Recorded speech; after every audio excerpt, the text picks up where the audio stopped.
The topic for today is tracking your net worth and why I believe it's important. So rather than just talk about the topic, I'm going to show an illustration of someone's net worth that we've been tracking for the last few years.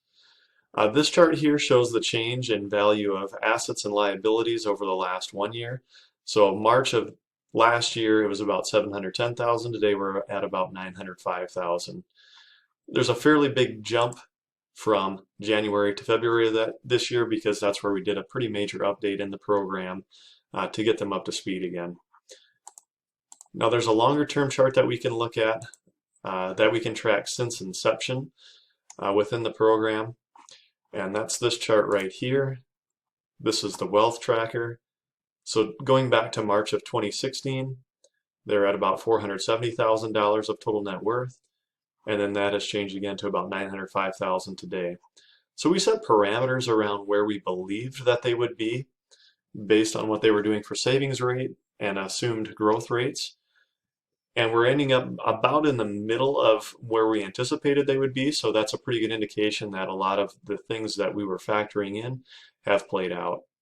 Now, why I believe this is important is because we can track change over time. Are the things that we're doing working? Are we working towards the desired results that we set out in the beginning? And in this case, it's absolutely working. It's gone really well.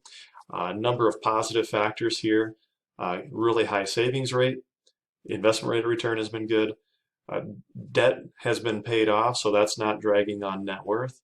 And other things like home appreciation and not needing to spend a lot of money on things like vehicles and other depreciating assets. So my biggest takeaway from this particular scenario is the client was about 50 years old when we started tracking this in 2016, and they have nearly doubled their net worth from age 50 to 55. So another way of looking at that is in the last 5 years, they have added about as much to their net worth as they did in the previous 50. And that's not uncommon. It's something I see more frequently, especially for people that are doing the higher savings rate. So I believe this is a very healthy thing to keep track of, just to see overall picture. How are we doing?